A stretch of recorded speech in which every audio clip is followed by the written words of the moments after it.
최근에 방영되었던 드라마 중에 이 정감 있는 이야기로 많은 이들에게 눈물과 감동을 선사한 드라마가 있습니다. 아마 들어보셨을 텐데요. 폭삭 소가수다. 제주도 방언을 제목으로 한 이 드라마가 최근에 참 많은 사람들에게 감동을 준 드라마 작품이죠.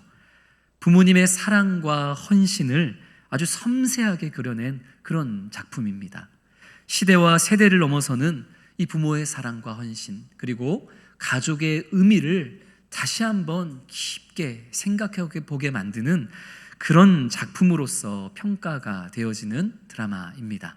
사실 저는 이 폭삭 소가수다라는 드라마를 보지는 못했는데 워낙 이 드라마에 대한 칭찬과 소문이 자자하다 보니까 너무 궁금해서 유튜브에 이 16부작이나 되는 드라마를 다 볼만한 시간적 여유는 없고 그냥 유튜브에 폭삭 소가수다 요약하고 이렇게 검색을 했더니 한 40분 정도 영상으로 이 폭삭 소가수다라는 드라마를 축약해서 보여주는 그런 영상을 저는 확인해 보았을 뿐입니다. 그런데 그 짧은 요약 영상을 보는 것만으로도 참 이 마음에 감동이 되더라고요. 가난한 환경 속에서도 아낌없이 헌신하면서 자기의 삶과 자신의 모든 것을 자녀를 위해서 내어주는 부모, 그리고 그 부모의 사랑을 받고서 무럭무럭 자라는 자녀의 그 일생을 사계절로 풀어내는 이 드라마를 통해서 많은 분들이 웃기도 하고 울기도 했다는데, 저도 그 짧은 영상을 보면서도 참 가슴 찡함을 느끼면서 부모님의 그 사랑을 한 번 더 생각하게 되고, 그리고 가족의 의미를 한 번 더 되새겨보는 그런 시간이 되었습니다. 이 부모님들과 어르신들의 그 사랑과 희생과 헌신이 어디 그 드라마 안에만 존재하는 것이겠습니까? 우리 각 가정과 우리 수원성심교회가 오늘날 이렇게 세워지기까지, 아니 지금도 우리 각 가정과 수원성심교회가 계속해서 건강한 모습으로 세워지는 것은 바로 우리 어버이들, 우리 어버이와 같은 사랑과 섬김과 헌신과 희생으로 이 자리를 지켜왔고 지금도 지켜주고 계시는 우리 어르신들, 우리 어르신 성도님들이 계시기에 우리가 그 사랑으로 무럭무럭 자라고 있는 줄을 믿습니다. 어버이 주일입니다. 우리 각 가정에 있는 부모님만이 아니라 우리 수원성심교회를 오늘에 이르기까지, 그리고 지금도 여전히 귀한 섬김으로 또 이끌어가고 계시는 우리 어르신들을 우리가 더욱더 감사의 마음으로, 존경과 존중의 마음을 담아서 사랑하는 그런 우리 수원성심교회 되기를 주님의 이름으로 축원합니다. 이 폭삭 소가수다라는 드라마에는 양관식이라는 남자 주인공이 등장합니다. 이 양관식이라는 인물은 순진함을 넘어서 미련하다 할 정도의 인물로 비춰지는 사람입니다. 사랑하는 아내, 그리고 사랑하는 자녀를 위해서 어떤 모진 일과 핍박에도 불구하고 늘 아버지의 자리, 늘 남편의 자리를 우직하게 지키는 사람, 그리고 어떤 세상의 유혹에도 타협하지 않는 사람. 그래서 이 양관식이라는 사람의 주변 사람들은 항상 관식이를 향해서 참 눈치 없는 사람이다, 융통성 없는 사람이다, 세상 살 줄 모르는 바보 같은 사람이다, 이렇게 이 관식이라는 사람을 향해서 손가락질하고는 합니다. 그런데 이 관식이의 이 미련함이 시간이 지날수록 그의 진가를 드러내는 힘과 능력과 상징이 되어짐을 이 드라마를 통해서 이 작가는 계속해서 보여줍니다. 그래서 처음에는 이 융통성이 없는 이 미련한 관식이를 향해서 손가락질을 했던 사람들이 점차적으로 세월이 지나고 시간이 지나면서 이제는 이 관식이를 인정하게 되고 이해하게 되고 존중하게 되고, 심지어 관식이를 향해서 가장 못되게 굴고 바보라고 여겼던 학시 아저씨, 그 학시 아저씨마저도 나중에는 이 관식이를 부러워하게 되는 그런 모습을 이 드라마를 통해서 우리는 또 살펴보게 되는 것이죠. 저는 이 드라마를 보면서 요약본이었지만 특히 이 드라마의 이 관식이라는 인물에 대해서 나름대로 생각을 해보면서 이런 생각을 한번 해보았습니다. 저 관식이라는 인물이 보여줬던 바로 저 삶의 모습이 십자가의 도, 이 복음을 믿고 따르는 우리의 모습, 나의 모습이 되어야만 하는데, 이런 생각을 해보게 된 것이죠. 우리 주변에 있는 사람들은 십자가의 도와 복음을 믿고 따르는 우리들을 이해해주지 않습니다. 마치 관식이에게 그랬던 것처럼 이 교회 다니는 우리들, 예수를 믿는 우리들을 향해서 미련한 놈들이라고, 참 어리석은 사람이라고, 시대가 어느 시대인데 아직도 저런 어리석은 것을 믿고 사냐고, 눈치 없고 세상과 타협도 하지 않는 그런 바보 같은 사람이라고 세상은 우리를 흔들어 놓죠. 그러나 그럼에도 불구하고 관식이가 그랬던 것처럼 우리가 세상의 그 어떠한 말에도 흔들리지 않고 십자가의 도를 지키는 그 자리를 끝까지 좌로나 우로나 치우치지 않고 지켜낸다면, 어떤 어려움과 핍박 속에서도 우리가 그 복음의 메시지를 끝내 믿고 나아가기만 한다면, 드라마에서 그랬던 것처럼 우리 주변에서 우리를 향해서 미련하다고, 어리석다고, 바보 같다고 얘기했던 그 모든 사람들이 우리를 향해서 결국은 인정하게 되는 그날이 오게 될 줄로 믿습니다. 바보 같았는데 뭐 저 따위 것을 믿냐고, 미련하고 어리석다고 손가락질했는데 가만히 보니까 저 사람이 믿었던 그 십자가가 진짜였네. 그리고 그 십자가의 예수를 따르는 저 사람도 진국이었네. 우리 주변에 우리를 이해하지 못하고 우리를 비난하는 그 사람들에게 마침내 관식이처럼 그렇게 인정받는 그런 저와 성도님들이 되기를 소망합니다. 그래서 우리가 오늘날의 영적인 관식이로 살아가다가 마침내 우리 주님을 만나게 되었을 때, 우리 주님으로 하여금 관식아 폭삭 속았수다, 우리 주님으로부터 이런 칭찬을 받는 그런 저와 성도님들이 되기를 원합니다. 폭삭 속았수다, 제주도 방언이죠. 무슨 뜻입니까? 수고 많았습니다 라는 뜻의 제주 방언입니다. 우리가 나중에 주님을 만나게 되었을 때, 사랑하는 내 아들아, 사랑하는 내 딸아, 참 힘들었을 텐데 미련하다고, 바보 같다고 손가락질 당해도 그래도 흔들리지 않고 그 십자가의 도를 따라 사느라 폭삭 속았다, 수고 많았다. 우리 이렇게 주님으로부터 칭찬받는 우리 모두가 되기를 소망합니다. 우리 미래의 그날을 소망하면서 우리 옆 사람, 앞뒤 사람에게 폭삭 속았수다 인사하겠습니다.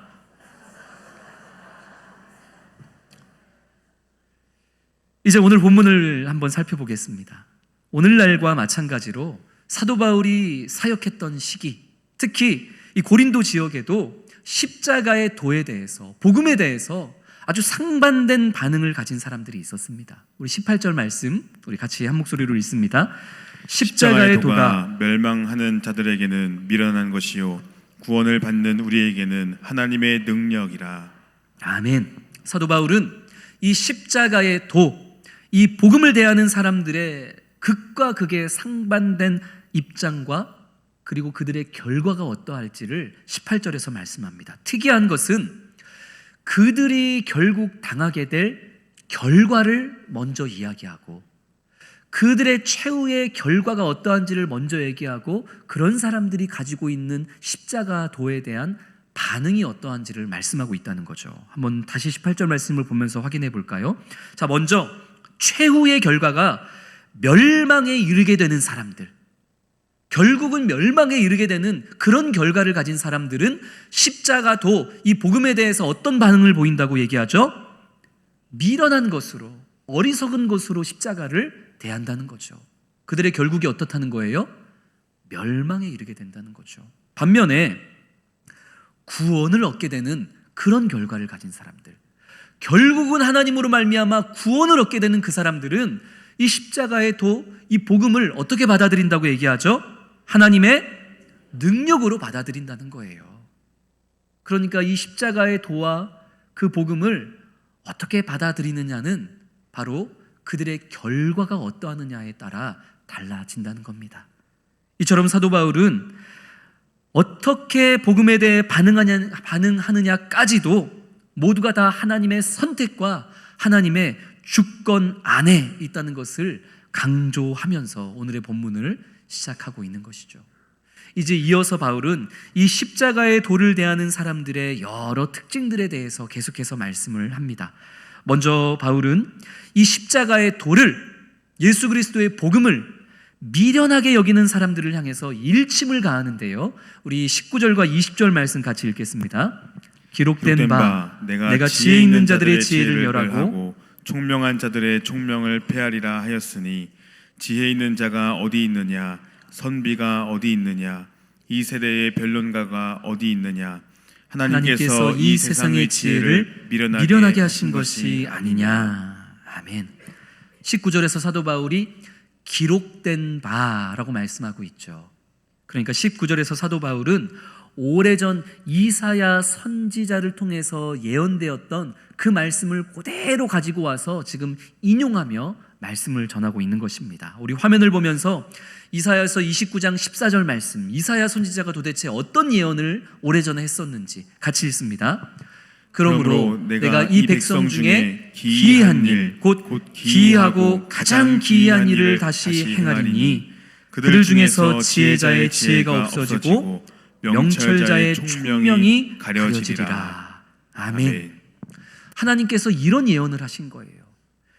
기이한 일을, 아주 희한하고 기이한 일을 하나님께서 이 세상에 행하심으로 말미암아 이 세상 사람들의 지혜와 총명함, 이 세상에서 자기 잘난 맛에, 자기 똑똑한 맛에 사는 그 교만한 사람들의 지혜와 총명을 하나님이 다 멸하실 것이다, 가리우실 것이다. 그렇게 이사야 선지자가 오래전에 예언했는데 그 이사야의 예언이 예수 그리스도의 십자가를 통해 성취된 것이 아니냐. 지금 이 사도 바울이 그것을 이야기하고 있는 것입니다. 아무리 이 세상에 뛰어난 지혜자라 할지라도, 선비라 할지라도, 변론가라 할지라도 하나님께서 행하신 그 기이한 일, 그 기이한 일에 대해서 그들이 가진 지식으로는 이해할 수도 없고 깨달을 수도 없고 받아들일 수도 없다는 것이죠. 하나님이 행하신 기이한 일이 무엇입니까? 십자가입니다. 하나님이 보잘것없는 인간의 모습으로 오셨다는 것. 이게 세상의 지혜로 볼 때는 이해되지 않는 거예요. 아니, 신이면 저 높은 곳에서 이 사람들의 영광과 칭송을 받기만 하면 되지 왜 내려와? 기이한 일인 거죠. 근데 더 살펴보니까 과간입니다. 하나님이 사랑하는 아들을 죽여서 죄인들, 그 원수와도 같은 사람들을 구원해냈다는 거예요. 이건 세상의 지혜로는 아무리 이해할래야 이해가 돼요, 안 돼요? 바보 같은 일이니까 이해할 수가 없는 것이죠. 세상의 지혜자도 변론가도 어떤 똑똑한 사람도 이 기이한 일은 이해가 되지 않는다는 것입니다. 심지어 하나님이 인간의 몸으로 오셨는데 인간들에 의해서 비참하고 잔인하게 십자가에서 죽임을 당했다는 거예요. 100번 양보해도 이해가 되지 않는 그런 기이한 일입니다. 이 세상의 지혜로는 이 십자가의 도를 도무지 깨닫지도 이해하지도 받아들일 수도 없다. 이사야 선지자가 예언했던 하나님이 행하시는 기이한 일을 이 세상 사람들은 그들이 가진 총명과 지혜로 이해하지 못하는 바보가 될 것이다. 그게 무엇을 통해서 지금 성취가 됐다는 거예요? 예수님의 십자가를 통해서 정말로 그게 성취가 됐다는 거예요. 세상 사람들이 이해를 못하는 것이죠.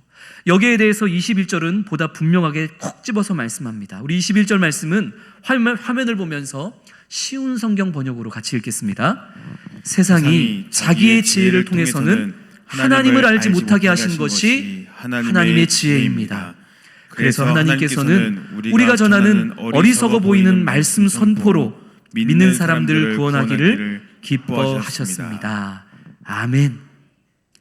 이 세상 지혜로는 그 사람이 석사든 박사든 척척 박사든 이 땅에서 100년을 살았든 1000년을 살았든 이 세상이 가지고 있는 지혜로는 하나님을, 그 하나님의 뜻과 계획을 알 수 있다 없다? 죽었다 깨나도 이 세상 지혜로는 하나님이 계획하신 것들을 알 수 없다. 그것이 바로 하나님의 능력이고 그것을 알지 못하게 하신 것이 하나님의 지혜다. 21절은 말씀하고 있는 것입니다. 사랑하는 성도 여러분, 개미 중에서 제일 잘나고 제일 똑똑하고 개미 중에 제일 커다란 개미가 코끼리를 다 알 수 있겠습니까? 없겠습니까? 코끼리 발톱 반의 반만도 못한 그 개미가 나 코끼리를 다 봤어, 나 코끼리를 내가 다 이해했어, 이렇게 얘기할 수 있겠습니까? 없겠습니까? 기껏 이해해봤자 정말로 코끼리 발톱만큼만 이해해놓고서는 나 코끼리를 다 봤어, 아마 개미는 그렇게 얘기하고 다닐 것입니다. 하물며 이 유한한 인간이, 이 미천한 지혜를 가지고 있는 우리가 어떻게 그 무한하신 하나님, 전능하신 하나님을 다 이해했다고, 그 하나님을 어떻게 우리가 다 안다고 얘기할 수 있겠냐는 말입니까? 그거보다 교만한 게 어디 있겠어요? 우리는 그 누구도 하나님을 다 알 수 없고 이해할 수 없습니다. 우리는 하나님을 어느 정도만 알고 이해할 수 있을까요? 하나님이 보여주신 만큼만, 하나님이 자신에 대해서 성경의 말씀을 통해서 우리에게 말씀해 주신 그만큼만 우리는 하나님을 알 수 있는 거예요. 그만큼 하나님을 알면서, 아니 그만큼도 하나님을 알지 못하면서 마치 내가 다 하나님의 뜻과 계획을 이해했다, 나 하나님을 다 안다라고 이야기하는 것, 그것만큼 교만한 일이 없는 것입니다. 그래서 우리는 우리의 지혜로는 다 이해하고 납득할 수 없는 하나님의 전능하심에 대해서 언제나 고개를 숙여 겸손함으로 주님 앞에 서는 것, 그것이 바른 우리의 자세이고 태도일 줄을 믿습니다. 그러해야 되는데도 불구하고 사람들은 그 하나님의 무한하심과 전능하심과 하나님의 그 놀라움을 인정하지 않고 부정합니다.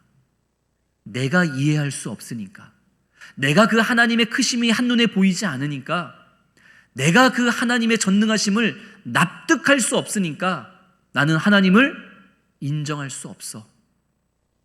그렇게 이해되지 않고 납득되지 않는다는 이유로 하나님의 지혜를 미련한 것으로, 어리석은 것으로, 가짜로 치부해버리는 것이, 그것이 오늘을 살아가는, 그리고 이 당시 고린도 지역을 살아가는 세상 사람들의 모습이었더라 하는 것이죠.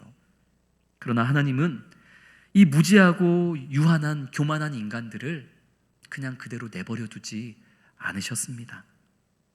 도저히 인간의 지혜로는, 세상의 지혜로는 하나님의 뜻과 계획을 깨닫지를 못하는 상황 속에서 우리 하나님은 이 무지한 우리들에게 하나님의 지혜를, 하나님의 뜻과 계획을 깨달을 수 있는 유일한 방법을 주십니다. 그것이 뭐냐면 아까 방금 우리가 21절에 말씀 나눴던 것처럼 전도에 미련한 것. 우리 21절 말씀을 빨간색 부분만 다시 한번 화면으로 띄워주시겠습니까? 우리 21절, 하나님께서 요것을 통해서만 너희는 나의 뜻과 계획과 지혜를 알 수 있다, 이렇게 알게 해주신 방법, 빨간색만 읽겠습니다. 어리석어 보이는 말씀 선포로 믿는 사람들을 구원하기를 기뻐하셨습니다. 아멘. 무엇으로 믿는 사람들을 구원하시며 진리를 깨닫게 해주시는 거예요? 어리석어 보이는 말씀 선포로 깨닫게 해주신다는 거예요. 대학을 가도, 대학원을 가도, 박사학위를 받아도 도저히 이 세상의 지혜로는 하나님이 이해가 되지 않았는데, 근데 어리석어 보였던 그 말도 안 되는 예수 그리스도에 대한 그 이야기, 예수 그리스도께서 우리를 위해서 십자가에서 죽으셨는데 다시 살아나셨다는 이 세상의 지혜로는 도저히 받아들이고 이해하고 납득할 수 없는 이 어리석어 보이는 하나님의 말씀이 선포되는데, 근데 선포되어지는 곳곳마다 그 말도 안 되는 말씀 선포로 인해서 마음이 동하고 눈물이 나고 그 십자가 앞으로 나아오는, 그 말씀 앞으로 나아오는 사람들이 수도 없이 많아져 가더라. 그것이 하나님의 지혜를 깨닫게 하는 유일한 방법임을 주님은 우리에게 말씀해 주고 있는 것입니다.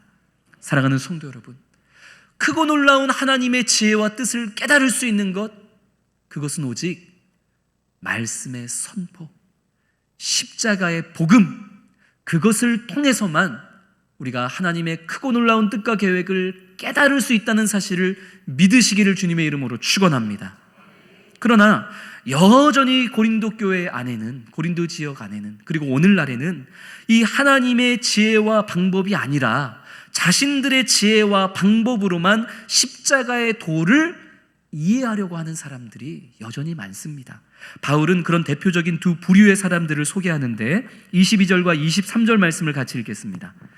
유대인은 표적을 구하고 헬라인은 지혜를 찾으나 우리는 십자가에 못 박힌 그리스도를 전하니 유대인에게는 거리끼는 것이요 이방인에게는 미련한 것이로되. 아멘. 유대인들 그리고 이방인 헬라인들, 이들은 예수 그리스도의 그 복음의 말씀을 통해서 하나님의 뜻을 깨닫고자 하는 게 아니라, 유대인들은 무엇을 통해서 십자가의 도를 본다는 거예요? 뭘 구한대요? 표적만을 구한다는 거예요. 표적이라는 것은 나를 압도시킬 만한 눈에 보이는 초자연적인 현상을 이야기합니다. 이런 거죠.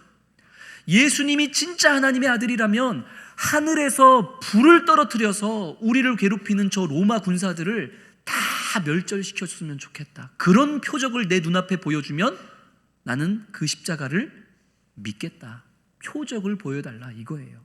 오래전 모세가 10가지의 그 놀라운 표적과 이적을 행했던 것처럼 오늘날 이런 눈에 보이는 역사로 내 원수들을 좀 물리쳐 주신다면, 그렇다면 내가 십자가를, 그 예수 그리스도를 믿겠다. 보여줘라. 그 얘기하는 거예요. 매일매일 그냥 수고하고 땀 흘려서 먹고 사는 거, 나 이게 너무 힘드니까 일하지 않고 수고하지 않아도 내가 배부르게 먹고 살 수 있도록 아침마다 만나와 메추라기를 내려주는 이런 눈에 보이는 실제적인 표적 보여주면 믿겠다, 안 믿겠다? 믿겠다는 거예요. 유대인들은 뭘 계속 구하는 거예요? 눈에 보이는 표적을 보여주면 내가 믿겠다는 거예요. 그게 자신이 믿는 방법인 거죠. 유대인들은 눈에 보이는 표적을 보여달라고 하는 거고, 헬라인들은 반면 무엇을 구했다고 하죠? 지혜를 보여주면 믿겠다는 거예요. 그런데 이 헬라인, 이방 그리스인들이 찾았던 지혜는 하나님의 지혜, 성경의 지혜가 아닙니다.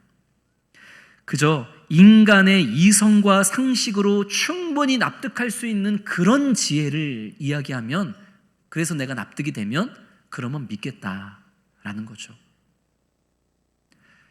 사람이 죽었는데, 십자가에서 잔인하게 죽었는데 3일 후에 다시 살아났다. 이거 인간의 이성으로 이해가 돼요? 납득이 돼요? 받아들여집니까? 아니, 그런 얘기하면은 안 믿겠다는 거예요. 근데 그렇게 얘기하지 말고, 예수라는 사람이 십자가에 못 박혀서 거의 죽을 지경까지 이르렀는데, 죽은 줄 알고 무덤에다가 갖다 넣었는데 3일 동안 기절해 있다가 다시 살아나서 나왔더라. 이렇게 얘기하면 이건 납득이 돼요, 안 돼요? 요거는 그럴 수 있는 일이거든요. 그렇게 얘기하면은 내가 믿겠다, 안 믿겠다? 그렇게 얘기하면 믿겠다는 거예요. 실제로 이렇게 주장하는 곳이 많습니다.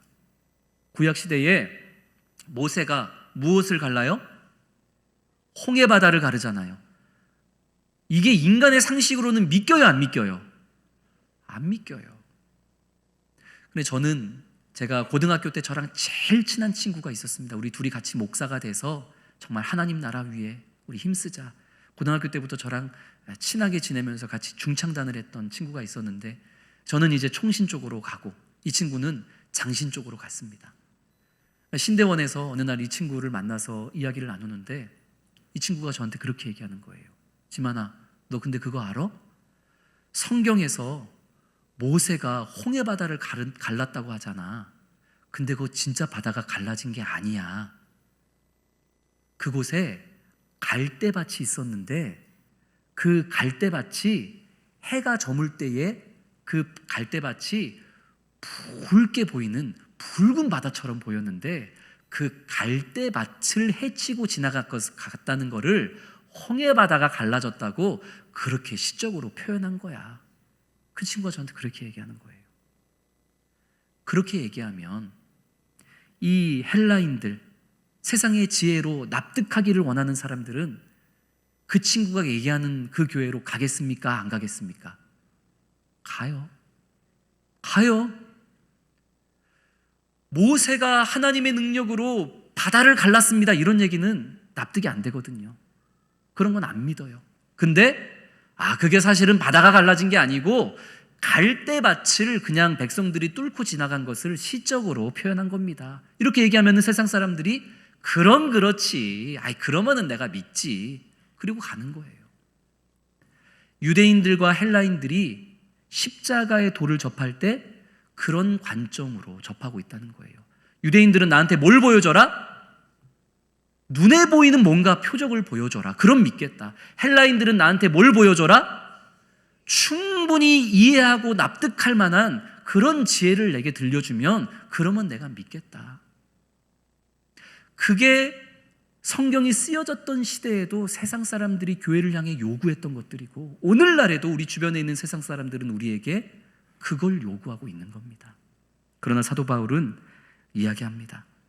유대인들과 헬라인들이 그토록 거리껴하고 미련해하는 십자가의 도, 그들이 가진 관점으로는 도저히 납득이 되지 않고 이해가 되지 않는 그 십자가의 도, 그 예수 그리스도가 오직 하나님의 능력이요 하나님의 지혜다. 사도 바울은 힘있게 말씀하는 겁니다. 우리 24절과 25절 말씀 같이 읽겠습니다. 오직 부르심을 받은 자들에게는 유대인이나 헬라인이나 그리스도는 하나님의 능력이요 하나님의 지혜니라. 하나님의 어리석음이 사람보다 지혜롭고 하나님의 약하심이 사람보다 강하니라. 아멘. 유대인과 헬라인과 세상 사람들의 관점에서 바라보면 이 십자가의 사건과 도와 복음은 분명 어리석고 수치스러운 패배처럼 보이겠지만, 그러나 하나님께서는 이 세상 사람들이 어리석게 미련하게 가짜라고 수치스럽게 여기는 이 십자가의 사건, 죽어야만 승리하고 낮아져야만 높아지는 이 기이한 일을 통해서만 하나님은 인류를 죄와 죽음의 권세에서 구원해 주실 수 있었음을, 그것을 그 누구도 이해하지 못하고 깨닫지 못하지만 누구만 이것을 말씀을 통해 깨닫고 믿을 수 있다? 24절, 오직 부르심을 받은 자들만 이게 깨달아지고 믿어진다는 것입니다. 하나님께서 창세전부터 나의 구원받을 자녀라고 불러주신 사람들만, 그들이 비록 세상에서는 지혜 없는 자라 여겨질지라도 하나님이 택하신 백성들은 이 십자가의 복음의 말씀이 선포될 때 그게 어떻게 된다는 거예요? 깨달아지고 믿어진다는 겁니다. 그리고 바울은 이어서 이야기합니다. 이런 하나님의 부르심의 특별한 선물을 받은 게 바로 너야. 고린도 교회 성도들을 향해서 그렇게 얘기하고 있는 거죠. 세상 똑똑한 사람도 하나님의 지혜를 깨닫지 못했는데, 근데 너는 이 하나님의 말씀이 믿어지잖아. 그게 하나님의 선물이야. 네가 남들보다 똑똑해서 하나님의 지혜를 깨달은 게 아니야. 네가 하나님의 십자가의 복음이 깨달아지고 믿어지는 것은 하나님이 너를 택하시고 불렀기 때문이야. 그게 하나님의 지혜요 은혜요 선물이라고 말씀을 하고 있는 겁니다. 우리 화면을 보면서 쉬운 성경으로 26절 말씀을 같이 읽습니다. 성도 여러분, 하나님께서 여러분을 부르셨을 당시 여러분의 모습이 어떠했는지를 생각해 보십시오. 세상의 표준으로 볼 때 지혜 있는 사람이 많지 않았고 권력 있는 사람도 많이 않았으며 가문 좋은 사람도 많지 않았습니다. 아멘. 사도 바울이 고린도 교회 성도들을 향해서 한번 생각해 보라는 거죠. 당신들이 인격적으로 하나님을 만나게 되었을 때 그 이전에 당신들 어땠는지를 한번 생각해 보십시오. 세상의 기준으로 볼 때 똑똑한 사람들은 아니었지 않습니까? 세상의 기준으로 볼 때 세상에서 권력 있거나 잘 나가는 사람도 아니었지 않습니까? 세상에서 당신들보다 훨씬 똑똑하고 잘 나가는 사람들 많았는데, 근데 그들보다 부족하고 연약한 당신들이 어떻게 하나님의 말씀을 이렇게 분명하게 깨닫고 하나님의 백성이 될 수 있었겠습니까? 그것은 하나님이 믿어지게 하셨기 때문입니다. 하나님이 여러분을 부르셨기 때문입니다. 여러분이 한 거 없습니다. 여러분이 똑똑해서 하나님의 지혜를 깨달은 거 아닙니다. 하나님이 깨달아지게 하신 것입니다. 하나님이 행하신 일이십니다. 그러니 29절에 말씀하고 있는 것처럼 그 누구도 자기 자신과 자기 육체와 자기 지혜를 자랑할 것 없이 오직 우리는 무엇만 자랑해야 된다? 주님만, 하나님 한 분만, 나로 십자가의 복음과 그 도를 깨닫게 해주신 하나님만 우리는 자랑해야 되는 것입니다 라고 사도 바울이 말씀하고 있는 것입니다. 사랑하는 성도 여러분, 고린도 교회 성도들처럼 우리도 하나님께서 깨달을 수 있는 택함과 부르심을 주셨기에 오늘 이 주님의 말씀을 믿고 이 자리에 나와 예배하고 있는 줄로 믿습니다. 성경이 믿어지십니까? 예수님이 정말 하나님의 아들이시라는 이 기이한 일이 믿어지십니까? 정말 하나님께서 그 사랑하는 아들 예수를 우리를 위해서 십자가에 못 박아 죽였고 그 예수를 믿는 자만이 구원을 얻어 영생을 얻을 수 있다는 이 세상의 지혜로는 말도 안 되는 이 사실이 믿어지십니까? 그 사실을, 그 하나님의 뜻과 계획을 성도님들이 믿고 있다는 것은 성도님들이 이 세상 사람들보다 똑똑하기 때문이죠. 세상 사람들은 깨닫지 못하는데 우리 성도님들은 그것을 깨닫고 믿는다는 것은 우리 성도님들이 이 세상 사람들보다 똑똑한 학교를 나왔기 때문이죠. 아닙니다. 그게 아니라는 거예요. 그게 아니라는 거예요. 나는 세상 사람보다 더 못나고 부족한 사람인데 이런 나에게 깨달을 수 있는 은혜를 주셔서, 말씀을 주셔서 지금 우리가 이 자리에 와 있다고, 이거보다 더 감사하고 감격할 만한 일이 어디 있겠냐고 이야기하고 있는 겁니다. 그러니까 제발 교회까지 와가지고 쓸데없는 거 자랑하지 말라고. 하나님만 자랑해야지. 하나님이 복음을 깨닫게 해주셔서 지금 이 자리에 앉아 있으면서 왜 자기 지식을 자랑하고 자기 차를 자랑하고 부동산을 자랑하고 자기 자녀 자랑하고 건강을 자랑하고, 제발 그 쓸데없는 것 좀 자랑하지 말라고. 하나님만 자랑하라고. 지금 사실 바울이 그것을 책망하고 있는 말씀입니다. 말씀을 맺겠습니다. 성도 여러분, 제가 비밀 하나 말씀드리려고 하는데요, 사실 저는 우리 수원성심교회를 단기간에 부흥시킬 수 있는 묘안을 사실 저는 알고 있습니다. 5개월도 안 돼서 이 자리에 젊은 사람들이 가득가득 차게 할 수 있는 방법을 사실 저는 알고 있어요. 제가 안 하고 있을 뿐이죠. 알려드려요? 오늘 말씀에 나온 그대로입니다. 저도, 성도님들도 어디 가서 요것만 안 하면 돼요. 십자가만 말하지 않으면 돼요. 누구를 만나든지 예수에 대해서 말하지 마세요. 십자가에 대해서 말하지 마세요. 유대인들이 눈에 보이는 표적을 구하는 것처럼, 헬라인들이 납득될 만한 것들만 듣기 원하는 것처럼 그들이 이해할 수 없는 십자가의 도에 대해서는 말씀하시지 마시고 그냥 충분히 그들도 아유 그건 당연하지 라고 납득할 만한 것들, 사랑합시다, 우리 서로 위로합시다, 우리 하나가 됩시다, 불교든 천주교든 우리 서로 싸우지 말고 우리 다 하나가 됩시다, 이렇게 얘기하면 사람들 우리 교회로 몰려듭니다. 아멘 하면 안 되는데. 십자가에 대해서만 말하지 않고 그냥 마치 우리 수원성심교회가 지역 주민센터가 된 것처럼 성도님들 헌금 많이 하시고 그 헌금으로 그냥 가난한 사람들 도와주고 동네에 있는 아이들 장학금 주고 학원비 대신 내주고 그리고 직장 가 있는 그런 엄마 아빠들을 대신해서 우리가 그 아이들 교회에서 그냥 하루 종일 봐주고 십자가만 말하지 말고 그냥 지역센터처럼만 우리가 그 역할을 하면 5개월도 안 돼서 이 자리에 젊은 사람들 가득 찬다고요. 진짜입니다. 복음만 말하지 않으면 돼요. 사도 바울 시대에도 그랬어요. 그게 우리의 고객들이 원하는 거예요. 그런데 성도 여러분, 우리 주님은요, 세상 사람들이 원하는 것을 주시지 않았습니다. 우리 주님은 세상 사람들이 원하는 것을 주신 게 아니라 세상 사람들에게 필요한 것을 주셨습니다. 부모가 그러하듯이 자녀들이 원한다고 우리가 그거 다 줍니까? 아니죠. 필요한 것을 주죠. 우리 주변에 있는 사람들 눈에 보이는 표적을 원합니다.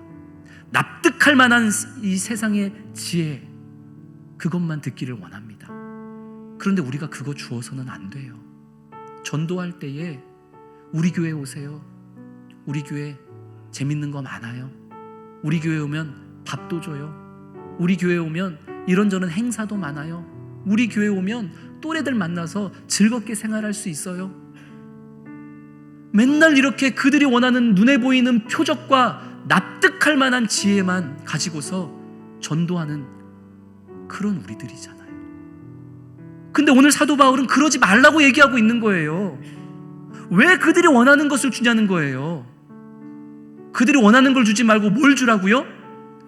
십자가의 도를 주라고, 복음을 전하라고 얘기하고 있는 거예요. 우리 교회 오면은 그냥 다 잘 된다, 형통한다, 자녀가 잘 될 거다. 아니, 그런 그들이 원하는 얘기로 제발 전도하지 말고, 듣기 싫어할지라도 나 스스로 복음을 한번 잘 정리해서 한번 앉아봐. 딱 20분만 내 얘기 들어줘. 그리고서 한번 정리한 복음을 선포해 보세요. 하나님은 사랑의 하나님이야. 사랑의 하나님이지만 공의의 하나님이야.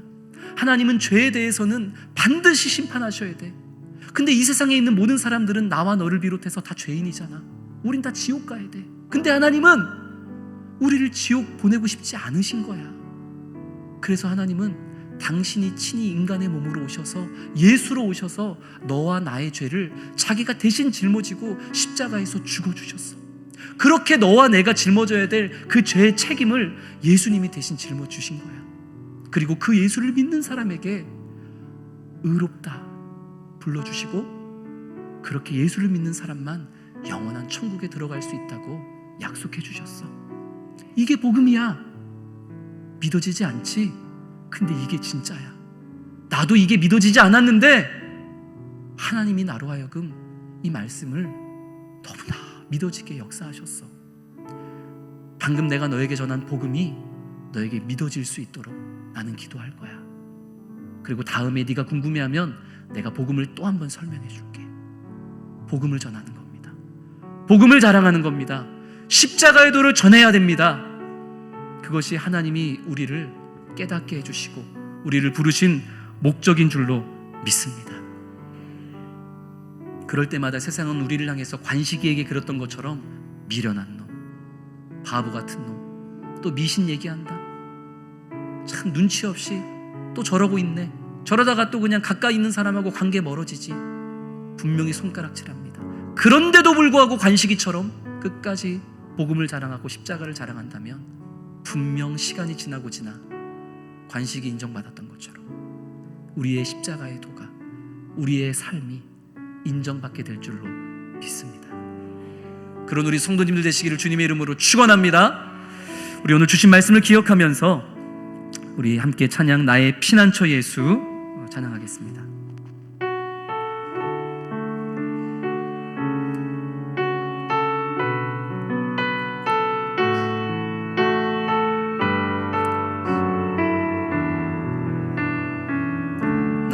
피난처 예수